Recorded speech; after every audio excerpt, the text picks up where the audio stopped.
из немножко не солнечной, но теплой провинции Аликанте передаю вам привет и хочу рассказать о заключительной части, на данный момент, по крайней мере, расследования, которое я делал вместе с другими расследованиями в течение полугода. То я уделял ему много внимания, потом забрасывал. У меня не было изначально понимания, к чему приведет это расследование, поэтому я горд сказать, что я открыл больше, чем я мог предположить в самом начале. Первые две части расследования вы можете прочитать в открытом доступе на сайтах Buy Me a Coffee, можете прочитать на Патреоне или на Бусти. Там есть некоторые выводы в этих двух частях, есть описание масштабов сеток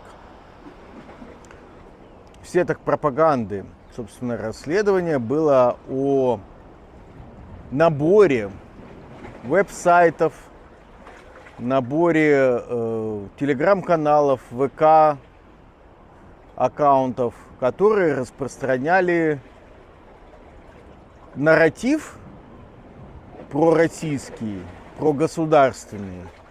И вот эти наборы веб-сайтов и телеграм-каналов я называю сетками. Это некое такое устоявшееся обозначение для таких вот совокупностей пропагандистских ресурсов.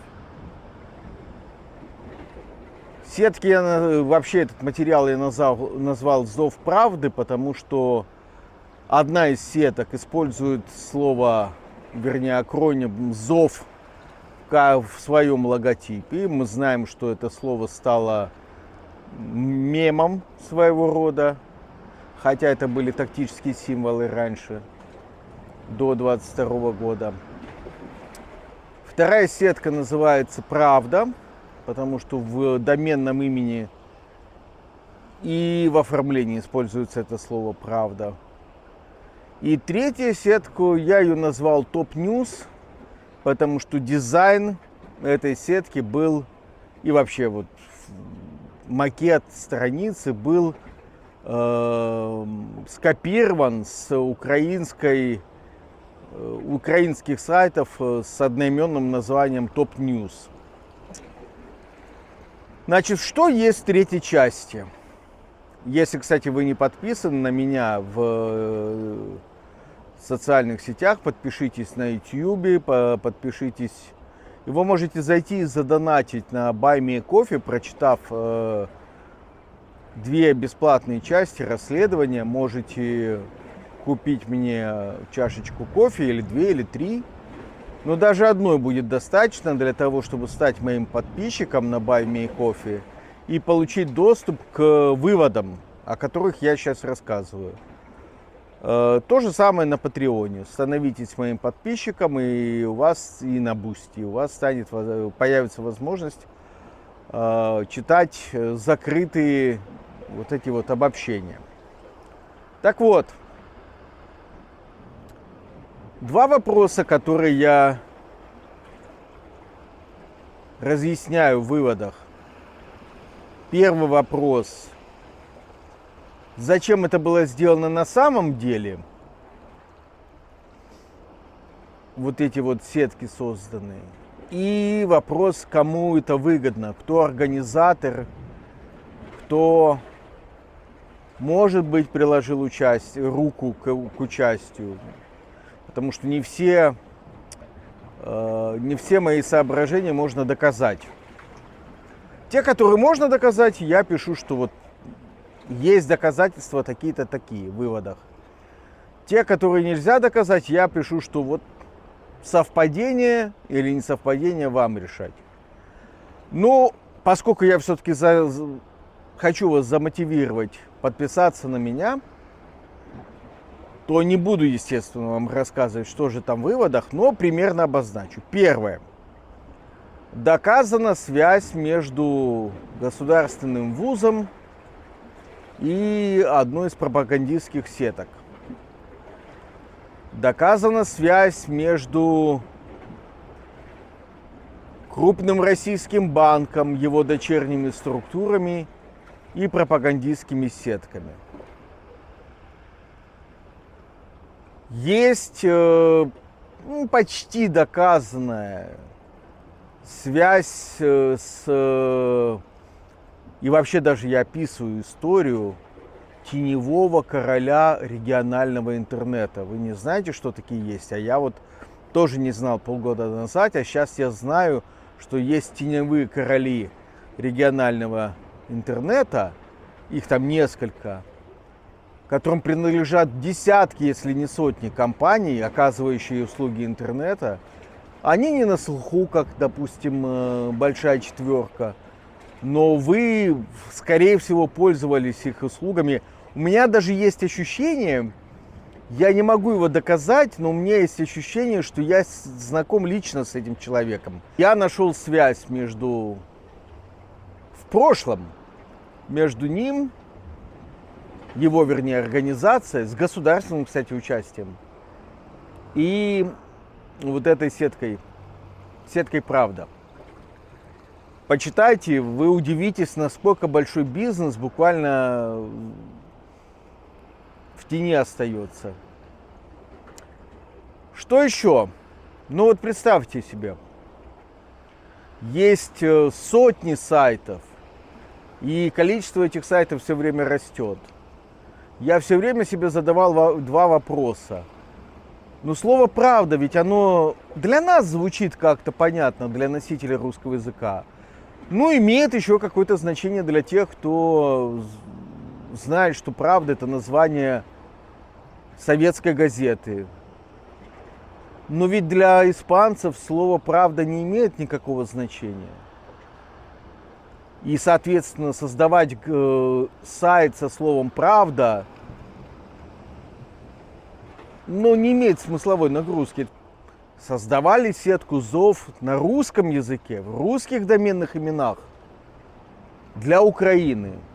Изначально там было порядка 26 сайтов, сейчас их становится все больше и больше. Уже начинается смешивание дизайна. Дизайн сетки «Правда» смешивается с сеткой Топ Ньюс. Там такая уже чехарда идет. Одни сайты такие, другие такие. Зачем? Мне кажется, я нашел ответ на вопрос, зачем делается такое количество сайтов. Я этот ответ обосновываю. Я нашел украинский след, представляете, я нашел украинский след, документально подтвержденный, что кто-то на Украине создавал заранее сайты домены регистрировал и хостил домены для этой сетки на украинском телеком-провайдере уже после 2014 года. Так же, как я нашел неожиданно российская крупная СМИ, группу компаний, которая занимается разными видами медиа, то есть это издательства, и газеты издают, и, естественно, интернет-издательства, которое тоже связано с этой сеткой, чему есть подтверждение от других осинтеров, от других расследователей. Эти доказательства я привожу. А вот это издательство, о котором я говорю, вы просто не представляете, какой там спрут этих связей. Почитайте, я вам написал и с теми, и с теми, и с теми, и с теми. Вы, кстати, все... Самое интересное, что я подходил к своему к этому расследованию со всеми, во всех частях, как к научному исследованию. То есть вы можете взять мои доводы и перепроверить их. И убедиться, что я прав. Там, где я невозможно все предположения, все выводы подтвердить прямо скриншотами или ссылками, где важно, с моей точки зрения, я вставляю скриншоты, где нет, вы можете мне на слово поверить. Ну, стал бы я вам врать, допустим, в каких-то вещах, если принципиальные вещи я вам доказываю. Вы можете попробовать перепроверить. Так вот, представляете себе, что в 2013 году вот это крупное издательство, о котором я говорю, оно заранее готовилось, зарегистрировало больше десятка доменов с именем украинского города, который на 2013 год и близко не был рядом с линией фронта. Почему? Этим вопросом я задаюсь. И предлагаю ответы на него. Есть еще более крупные, более крупных экосистемы, которые одна экосистема документально доказана, причастна к деятельности этих сайтов. Это все компании с государственным участием, что важно. А другая предположительно причастна. Ну, я высказываю предположение.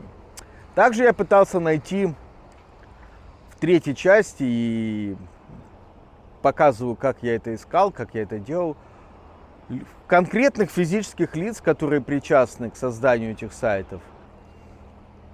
В результате я вам показываю в третьей части, насколько огромно эти экосистемы связаны между собой, как много этих всех сайтов и телеграм-аккаунтов, насколько они в одной части неэффективны, в другой части, для чего, я думаю, их больше всего и создавали, они достаточно эффективны, как средство именно пропаганды, но такой вот, скорее завуалированный, чем явный. Я показываю в итоговой части, как меняются, дело в том, что меняются эти сетки. Еще раз призываю вас оценить мой труд, оформить на меня подписку, либо вы можете задонатить, и вам станет доступна третья часть и за разовый донат, но лучше подписка на Патреоне и на Бусти. И чем больше будет подписчиков на 3 площадках, тем выше вероятность того, что я выложу следующее видео прямо именно в форме туториала, урока. Я хочу вам приоткрыть завесу тайны и буквально что-то типа скринплея записать, продемонстрировать, каким же образом технически я ищу информацию по открытым источникам. Все, подписывайтесь на меня на YouTube, потому что я не только расследованием занимаюсь, но и всякими другими журналистскими делами. Плюс просто вам рассказываю о жизни в Испании. У меня же есть школа юридической самозащиты, где мы по российскому законодательству коваными сапогами проходимся. Так что я надеюсь на вашу подписку, на комментарии. Напишите мне темы, если у вас есть темы для расследования, напишите их. Ну и ставьте лайки, расшаривайте это видео, приходите на площадку Buy Me Coffee, на Patreon и на Boosty. Увидимся там. Пока-пока.